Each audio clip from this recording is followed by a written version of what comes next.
Welcome to Second Take, the show that focuses on the issues behind the news.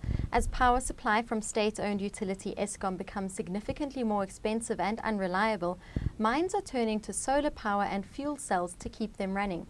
Mining Weekly editor Martin Creamer tells us more. Welcome, Martin. Thanks, Shannon.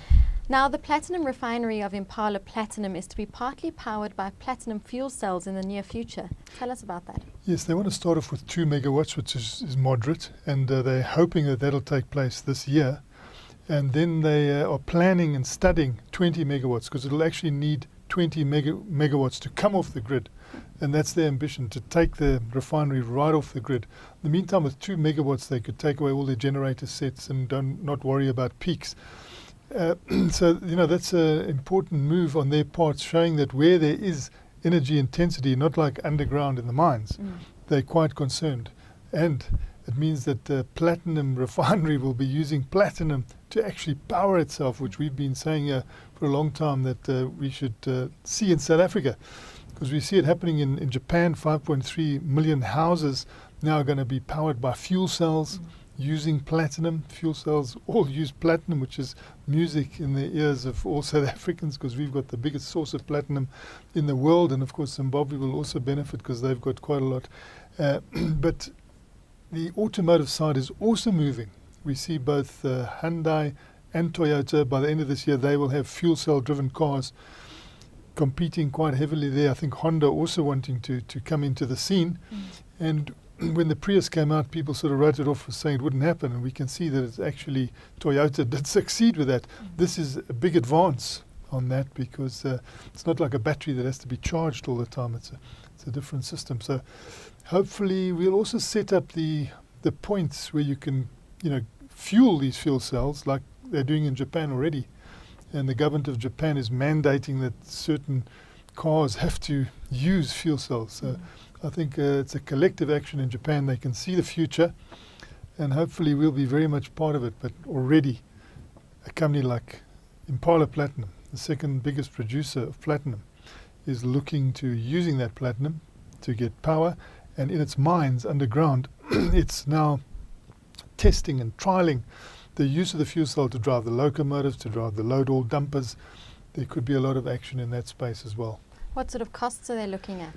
Yeah, I think the costs are frightening people a bit at the moment, because I spoke to one executive who wanted to put one of these in his home. He said that the price was horrific, like 10 times more than a diesel generator set. But I think it's because it's so early stage. And also it doesn't have any moving parts, and it's using methane at the moment, so it's much cheaper than diesel from a operational point of view, but the initial outlay seems to be high. We noticed that the Chamber of Mines is already off the grid. Their building is off the grid, and we're all going to go and see it, I think, on the 31st of March. Yes. And that, I think, Impala Platinum is in that, where they take the Agoli gas from Johannesburg, they reform it in this reformer that's part of the setup, and they're getting, I think it's kilowatt hours. It's a small amount of power at the moment, but these units also give heat, which is a good factor. So you can either use the heat to actually help you generate the electricity and make it more efficient, or perhaps you need it somewhere in your building. You need heating, particularly in winter, and you can also get it from the fuel cells. Yeah. And the price should come down. I mean, if you think of cell phones in the beginning, they were so expensive. Now everybody can afford one. It should come down. I mean, if there are more units being produced, it really should. But it does seem to be a fairly costly affair. On the other hand, now gold miner Sibanye is looking at building a solar power plant for 150 megawatts worth 3 billion rand. Yeah, so that's another mining company, this time in gold, not worrying about using platinum, but saying let's use the sun, and also studying, burning coal to generate steam, to generate the electricity as well.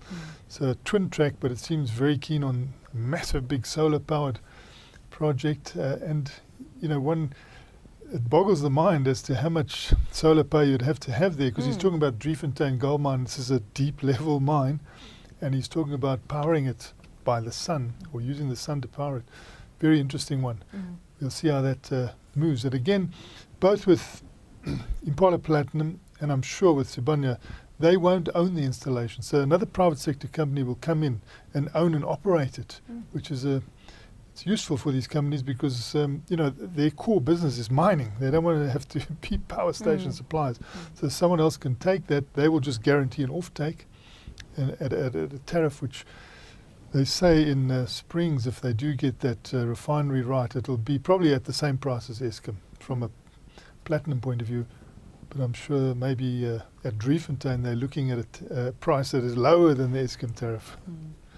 Now, AngloGold Ashanti disagrees with all these ideas, saying that it just doesn't meet economic muster. Yeah, they've been studying it, and they study it each time it arises, and they say it's definitely doesn't work for them, and it's not on their priority list. But I do hear by the grapevine that the industry as a whole, mining industry, or maybe the platinum industry or the gold mining industry, might combine to build a very big power plant. So instead of doing it individually, they'll come together, build a big plant themselves, just to take some of the pressure off this national grid, this national electricity grid. And that's another option. They could do it as a collective. But in the meantime, people are popping up all over the place.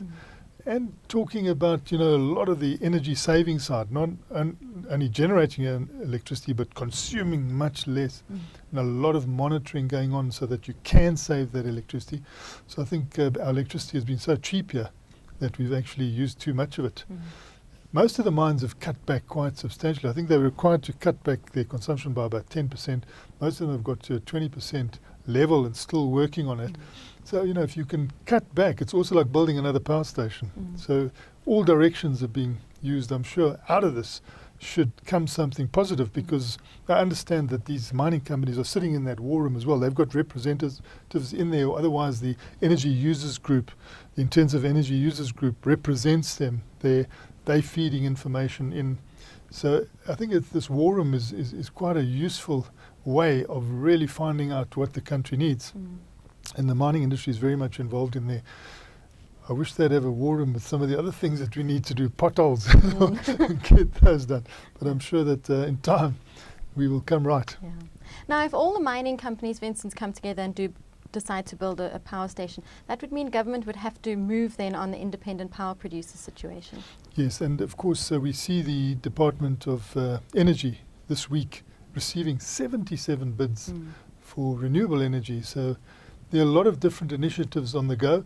The actual independent power producer concept is already enshrined, in the law. So it's a question of now setting up the deals. I think it's just a matter of time before that actually materializes and we have IPPs. Because even on the coal front, I'm speaking to coal miners and they say, well, we've got a mine here. It's going to be attached. There's a power station that's going to be attached to it. Still at like 200 megawatts. They're talking so smaller ones coming through, but it all adds up. Exactly. Once you start feeding into that grid. And definitely we need the electricity because that's the way you grow. Well, thank you very much, Martin. We'll watch the space. It's a great pleasure, Shannon. That's it for today. Join us again next week for more news analysis on South Africa's mining industry.